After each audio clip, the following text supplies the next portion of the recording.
नमस्कार, स्वागत है आपका और मैं हूं आपके साथ सपना दीपक मध्य-श्याम। बुलेटिन का आगाज करेंगे। पूर्व सीएम ओपी चौटाला का आज गुरुग्राम के मेदांता अस्पताल में निधन हो गया।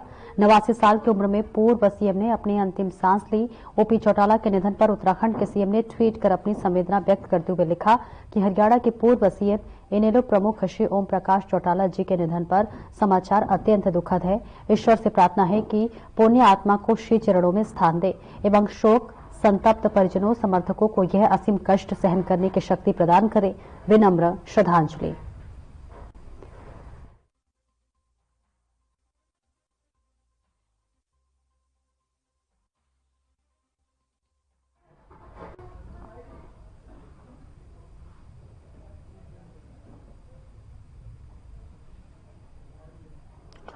तस्वीरें आपको दिखा रहे हैं जहां मुख्यमंत्री पुष्कर सिंह धामी ने अपने ट्विटर के जरिए यहां पर शोक संवेदना व्यक्त करते हुए नजर आ रहे हैं। उन्होंने 89 साल की उम्र में देखिए अपनी जीवन लीला जो है उनकी समाप्त हो गई और इस बीच पूर्व मुख्यमंत्री पुष्कर सिंह धामी ट्वीट के जरिए उन्हें शोक संतप्त व्यक्त करते हुए नजर आ रहे हैं। 89 साल की उम्र में अंतिम सांस ली है और इस बीच बताते चले कि तमाम नेताओं में इस वक्त शोक की लहर है। एक दिग्गज नेता का इस तरह से चले जाना अपने आप में बेहद दुखपूर्ण है और ऐसे में हर तरफ से उन्हें श्रद्धांजलि दी जा रही है। और इसी तारतम्य में मुख्यमंत्री पुष्कर सिंह धामी भी ट्विटर के जरिए उन्होंने श्रद्धांजलि अर्पित की है। जहां पूर्व सीएम का 89 साल की उम्र में निधन हो गया है और इस बीच उन्हें श्रद्धांजलि देने के लिए तमाम लोगों का तांता लगा हुआ है। और इस बीच मुख्यमंत्री पुष्कर सिंह धामी ट्विटर के जरिए उन्हें शोक संतप्त अपनी व्यक्त करते हुए नजर आ रहे हैं। और इसके साथ साथ ये दिखा रहे हैं हम आपको मुख्यमंत्री पुष्कर सिंह धामी का ट्वीट, जो कि पूर्व मुख्यमंत्री के निधन पर उन्होंने ट्वीट कर शोक संवेदना व्यक्त की है। और इसी के साथ साथ तमाम नेताओं ने पूर्व मुख्यमंत्री के निधन पर शोक संवेदना व्यक्त की है। और इसी के साथ साथ उन्होंने कहा कि इस दुख की घड़ी में जो उनके परिजन हैं उन्हें जो है शक्ति और धैर्य की क्षमता प्रदान करें। ऐसे में 89 साल की उम्र में पूर्व मुख्यमंत्री ने अंतिम सांस ली है, जिस पर अब लगातार लोग श्रद्धांजलि देते हुए नजर आ रहे हैं। इसी तारतम्य में मुख्यमंत्री पुष्कर सिंह धामी ट्विटर के जरिए उन्होंने ट्वीट किया है और पूर्व मुख्यमंत्री के निधन पर शोक संवेदना व्यक्त की है, श्रद्धांजलि अर्पित की है।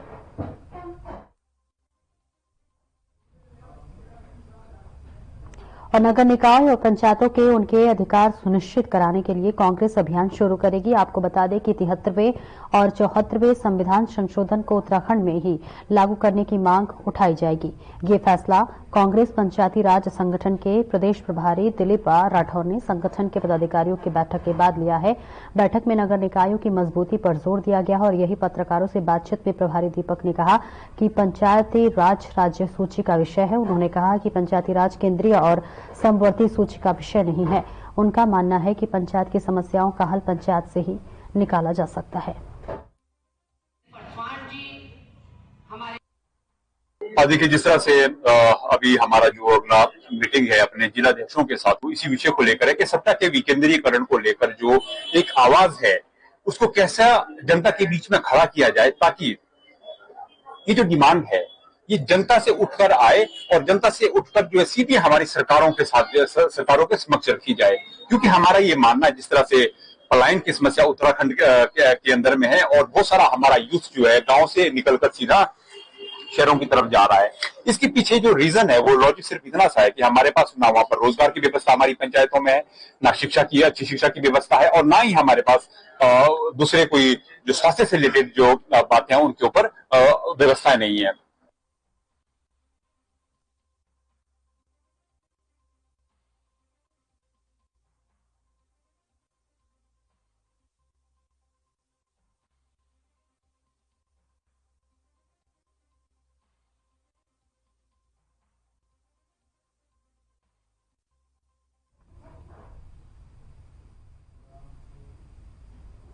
और नगर निकाय और पंचायती को उनके अधिकार सुनिश्चित कराने के लिए अब कांग्रेस अभियान शुरू करने वाली है। इस अभियान में 73वें और 74वें संविधान संशोधन को उत्तराखंड में लागू करने की मांग उठाई जाएगी। कांग्रेस पंचायती राज संगठन के प्रदेश प्रभारी दिलीप राठौर ने कांग्रेस मुख्यालय में संगठन के पदाधिकारियों की बैठक के बाद फैसला लिया है। बैठक में नगर निकायों की मजबूती पर जोर दिया है और इस मुद्दे पर राजीव गांधी पंचायती राज संगठन के प्रदेश प्रभारी दीपक राठौर ने विस्तार से बताया है।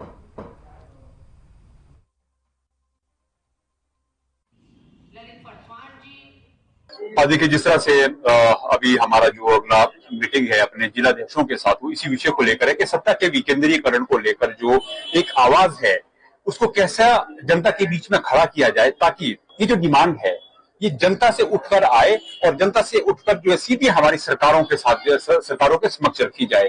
क्योंकि हमारा ये मानना है, जिस तरह से पलायन की समस्या उत्तराखंड के अंदर में है और बहुत सारा हमारा यूथ जो है गांव से निकलकर सीधा शहरों की तरफ जा रहा है, इसके पीछे जो रीजन है वो लॉजिक सिर्फ इतना सा है कि हमारे पास ना वहां पर रोजगार की व्यवस्था हमारी पंचायतों में है, ना अच्छी शिक्षा की व्यवस्था है और ना ही हमारे पास दूसरे कोई जो स्वास्थ्य से रिलेटेड जो बातें हैं उनके ऊपर व्यवस्थाएं नहीं है।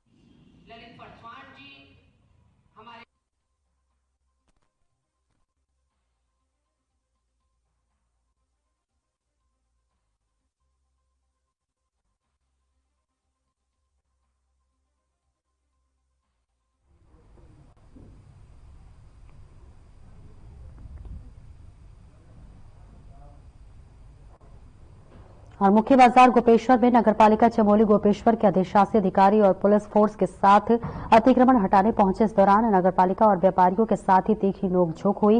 और आपको बता दें कि व्यापार संघ अध्यक्ष विनोद जोशी ने नगरपालिका पंचायत से मामले के समाधान के लिए डीएम और व्यापारियों के बीच बैठक का समय मांगा, जिसके बाद अधिशासी अधिकारी कर्मचारियों के साथ लौट गए। उन्होंने कहा कि व्यापारियों के विरोध में इसके चलते कार्रवाई रोकी गई है और जल्द ही प्रशासन के निर्देश पर कार्रवाई होगी।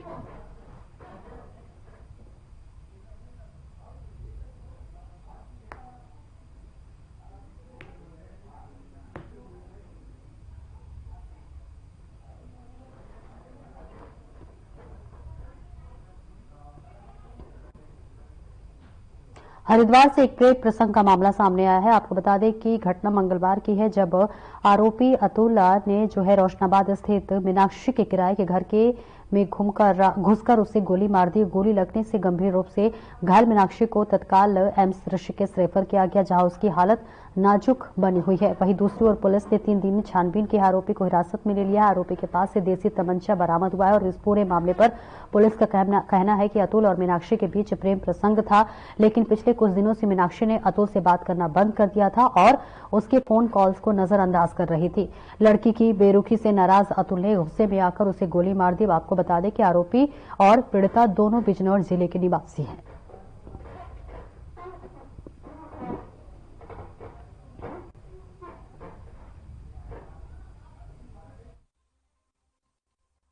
थाना सिरपुर क्षेत्र में 2 दिन पूर्व एक युवती मीनाक्षी की गोली मार के उसका घायल किया गया था। उसको तत्काल पुलिस के द्वारा ट्रेस किया गया था और पुलिस के द्वारा ही इसमें तत्काल अभियोग पंजीकृत करके उसकी तलाश की जा रही थी।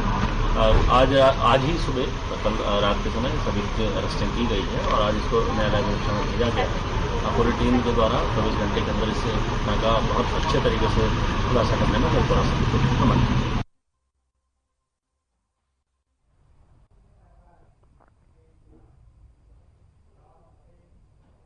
और उत्तराखंड में प्राथमिक स्कूलों में निरंतर बच्चों की संख्या में कमी होने से सरकार भी चिंतित है।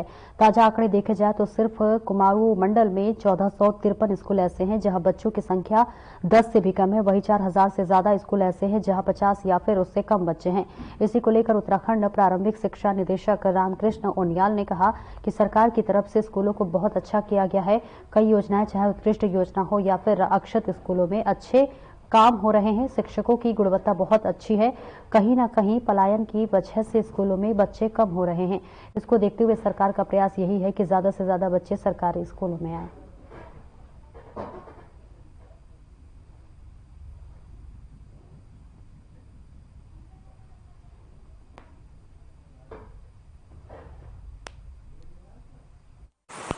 हमारा स्टेटस फार बेटर है, बहुत बढ़िया है। और मैं केवल एक शब्दों में नहीं कह रहा हूँ, फील्ड में अगर आप जाएंगे तो हमारे स्कूलों की जो टीचर की अवेलेबिलिटी, अभी हमने टीचरों की भर्ती कंटिन्यू चल रही, सबसे बेस्ट टीचर डीएलएड टीटी पास। हमारा जो फर्नीचर है, फिक्चर है, शौचालय है, पेयजल है, बच्चों को निःशुल्क पाठ्य पुस्तकें हैं, एमडीएम हमारा बेहतरीन चल रहा है। अक्षय पात्र से हमने जो है शहरी क्षेत्रों में अक्षय पात्र से डायरेक्ट खाना परोस रहे हैं, दे रहे बच्चों को, और उनकी ड्रेसेस, जूता, बैग, और बड़े लेवल पे हम साइकिल अवेलेबल करवा रहे बच्चों को, जो 9th 10th में बच्चियां पढ़ रही हैं। तो और गार्जियन से अच्छा समन्वय, बिल्डिंग हमारी बहुत अच्छी बन गई है। थोड़ा मैं कह सकती कि दैवीय आपदाओं से कभी हमारी बिल्डिंग है क्षतिग्रस्त होती है, तुरंत हम रिपेयर करते हैं।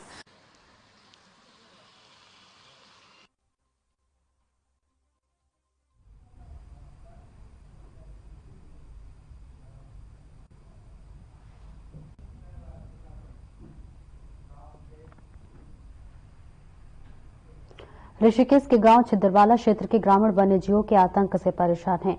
वहीं राजाजी टाइगर रिजर्व की मोतीचूर व कांसरी रेंजों के साथ ही वन विभाग की बड़कोट रेंज में भी वन्यजीव आजादी क्षेत्र में घूमते रहते हैं। वन्यजीव काश्तकारी को, फसलों को तो बर्बाद करते ही हैं, उनकी बढ़ती आमद ग्रामीणों के लिए खतरे का सबब बन गई है। और इसी के साथ साथ जबकि राजाजी टाइगर रिजर्व को रेंजों तक वन्यजीवों की आवाजाही बेरोक हो रही है, जिससे कि मानो वन्यजीव संघर्ष का खतरा भी बढ़ जाता है। और इस पर बीजेपी नेता अंबर गुरंग ने मोतीचूर व कांसरो रेंज क्षेत्र से भी सौर ऊर्जा बाड़ लगाने की मांग की है।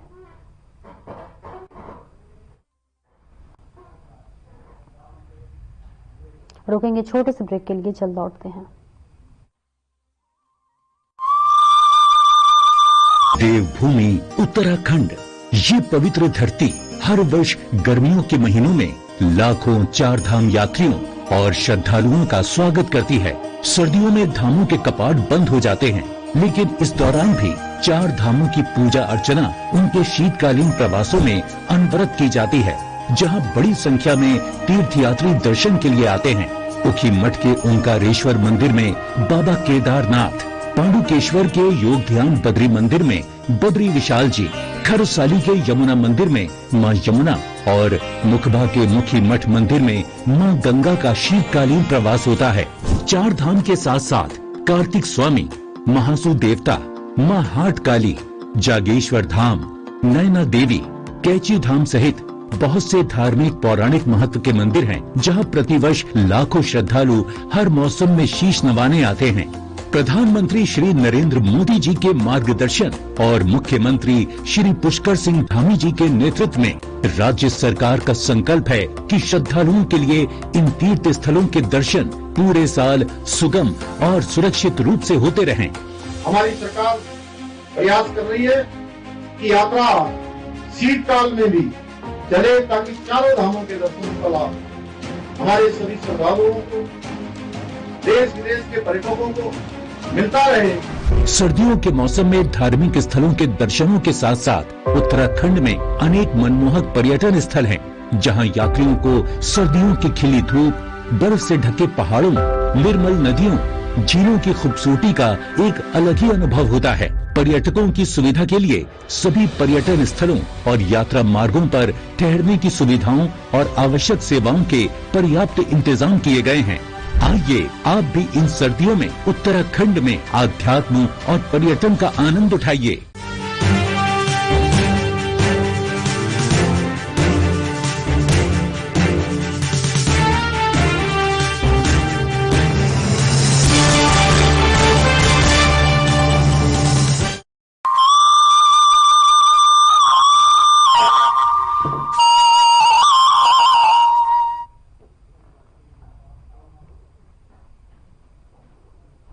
अब ब्रेक के बाद एक बार फिर से स्वागत है आपका। बढ़ते हैं खबरों की ओर, जहां लक्कड़ घाट स्थित 26 एनएलटी एसटीपी में जो है क्लोरीन सिलेंडर लीक होने की खबर सामने आई थी, जिसके बाद फायर सर्विस ऋषिकेश ने एसडीआरएफ टीम इस बारे में सूचित किया गया। सूचना मिलने पर पोस्ट ढालवाला के इंस्पेक्टर कविंद्र साजवान के नेतृत्व में एसडीआरएफ की टीम रवाना हुई और इसके साथ ही वाहिनी मुख्यालय में सीबीआरएन रेस्क्यू टीम भी रवाना हुई। मौके पर मौजूद फायर सर्विस, एसडीआरएफ और प्लांट के कर्मचारियों ने कड़ी मशक्कत के बाद गैस रिसाव पर काबू पाया। किसी प्रकार की कोई जनहानि नहीं हुई है।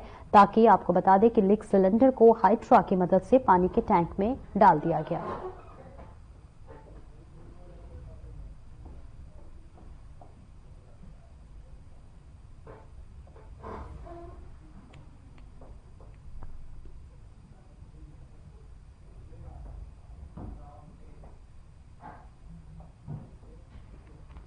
और वही चमोली का एक और फेमस 7 दिवसीय बंड विकास औद्योगिक पर्यटन किसान और सांस्कृतिक मेला शुरू हुआ, जिसका शुभारंभ बद्रीनाथ विधायक लखपत बुटोला ने रिबन काटकर किया। विधायक ने कहा कि ये मेले तभी सार्थक होंगे जब स्थानीय लोगों को लाभ मिलेगा। उन्होंने सभी को एकजुट रहने के लिए कहा।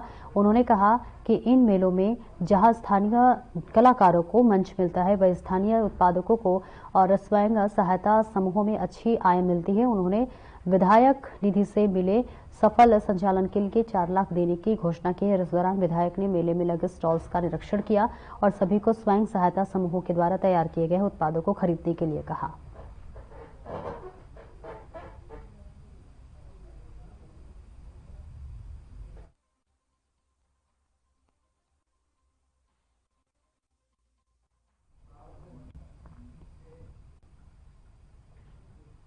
शीतकालीन यात्रा के अंतिम पड़ाव नृसिंह मंदिर में ज्योतिष पीठ के शंकराचार्य स्वामी अभिमुक्तेश्वरानंद पहुंचे, जहां पर स्थानीय लोगों ने उनका फूल मालाओं से स्वागत किया। और वहीं ज्योति मठ के नृसिंह मंदिर पहुंचने पर स्वामी अभिमुक्तेश्वरानंद ने नवदुर्गा मंदिर नृसिंह मंदिर में दर्शन किए। इस दौरान स्थानीय यात्रा में शामिल 108 श्रद्धालुओं के साथ चारों धामों के तीर्थ पुरोहित भी शामिल थे। 16 दिसंबर से हरिद्वार से शुरू हुई शीतकालीन यात्रा 3 धामों के शीतकालीन स्थलों के बाद शुक्रवार को ज्योति मठ के अंतिम पड़ाव नृसिंह मंदिर में पहुंची।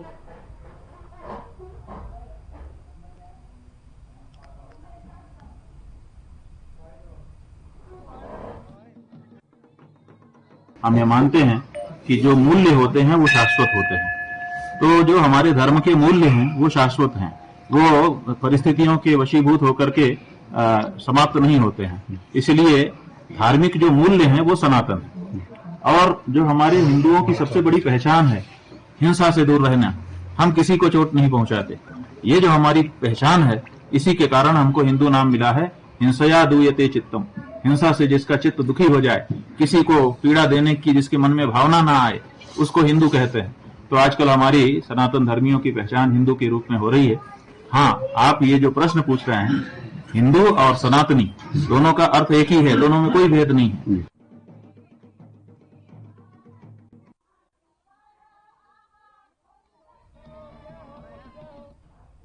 नगर पालिका चुनाव को लेकर चुनावी बिगुल बस चुका है। वहीं इस बार विकास नगर में अध्यक्ष पद के लिए आरक्षित सीट निर्धारित की गई है, जिसको लेकर कांग्रेस के पूर्व सभासद शमी प्रकाश ने कहा है कि चुनाव को लेकर दोहरा मापदंड अपनाया जा रहा है।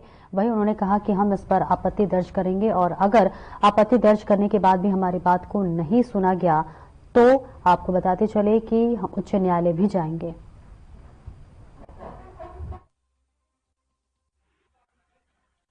वो संतुष्ट होने लायक वो आरक्षण है ही नहीं। सरकार ने अपने लोगों को फायदा पहुंचाने के लिए इस प्रकार से दोहरा मापदंड इस नियमावली में रखा है। जब नियमावली 2024 लागू की गई तो वार्डों के लिए प्रक्रिया दूसरी और अध्यक्ष के लिए प्रक्रिया दूसरी, तो ऐसा क्यों किया गया? ये बहुत बड़ा संदेहात्मक जो है, अपने आप यह बहुत बड़ा संदेह है। तो इसको लेके हम आपत्ति करेंगे और निश्चित रूप से हमारी आपत्ति जो है इसमें स्वीकार्य भी होगी और इसको कंसिडर भी किया जाएगा। और नहीं होगा तो माननीय उच्च न्यायालय की शरण की हम तैयारी कर रहे हैं और हमारे अधिवक्ता साथी इसमें देख रहे हैं और हम लोग इसमें माननीय उच्च न्यायालय की शरण में निश्चित रूप से जाएंगे।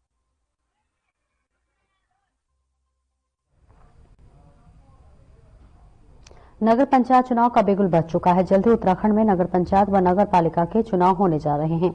उसी की तैयारी में लंबे समय से लगे लोगों में अपनी अपनी पार्टियों में चुनाव लड़ने के लिए टिकट मांगने की दावेदारी शुरू कर दी गई है। और इसी दावेदारी में भगवानपुर के वरिष्ठ कांग्रेसी नेता नासिर परवेज ने बताया कि वह चाहे काफी समय से नगर पंचायत भगवानपुर के लिए अध्यक्ष पद की तैयारी कर रहे थे और अब तो यह सीट जनरल हो गई है, इस पर अब कोई भी चुनाव लड़ सकता है। इसलिए मैंने कांग्रेस पार्टी से भगवानपुर नगर पंचायत के लिए टिकट मांगा है। अगर पार्टी मुझे मौका देती है तो क्षेत्रीय जनता का भरपूर आशीर्वाद मुझे मिलता है तो मैं दिलो जान से चुनाव लड़ूंगा और पार्टी को इस नगर पंचायत सीट से जिताने का काम करूंगा।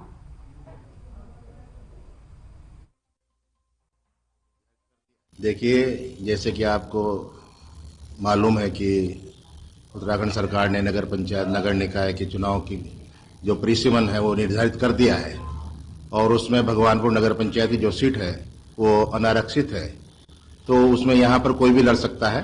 मेरी तैयारी तो पहले से थी कि मैं अगर ओबीसी सीटियां हो तो मैं चुनाव लड़ने का मेरा इरादा था, लेकिन चूंकि अब जनरल हो गई तो अब तो कोई भी लड़ सकता है। और जिस तरीके से एक तरीका है, फॉर्मेट है कांग्रेस पार्टी का कि अभी आवेदन मांगे गए हैं, लोग अपने अपने आवेदन दे रहे हैं और जैसे डेट की घोषणा होगी, चुनाव की डेट की घोषणा होगी, तो उसके बाद में उसमें से एक कोई भी आदमी सिलेक्शन जिसका भी होगा उसके साथ में तमाम कांग्रेस पार्टी खड़ी होगी और नगर पंचायत का चुनाव लड़ाने की बात की। टिकट मांग रहे हैं, टिकट निश्चित रूप से मांग रहे हैं कांग्रेस कार्यकर्ता होने के नाते, और पिछले 20 साल से जो कांग्रेस को सेवा दे रहे हैं उसके मद्देनजर टिकट की मांग करते हैं पार्टी से।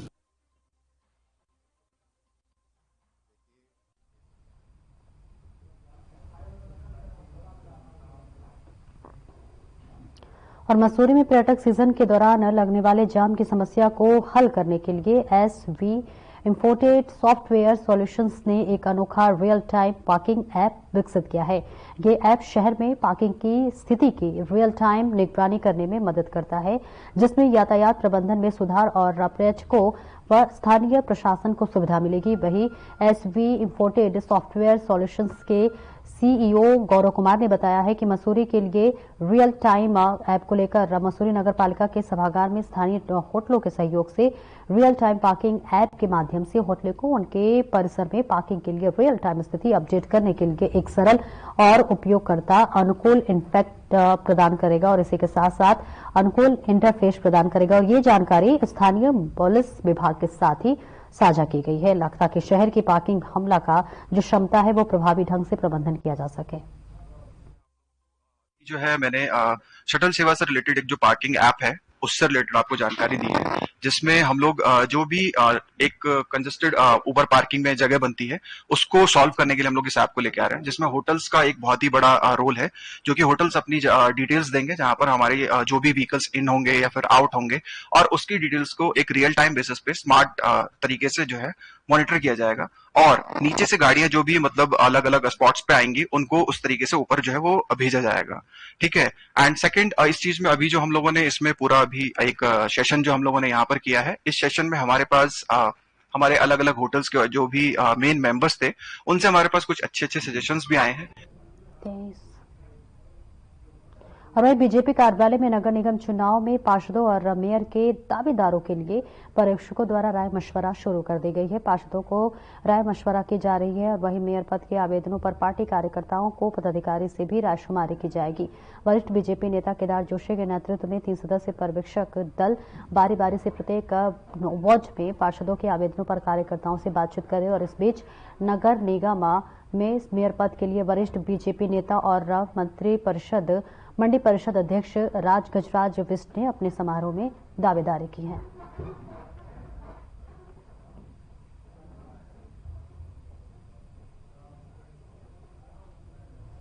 फिलहाल इस बुलेटिन में इतना ही। दीजिए इजाजत। नमस्कार।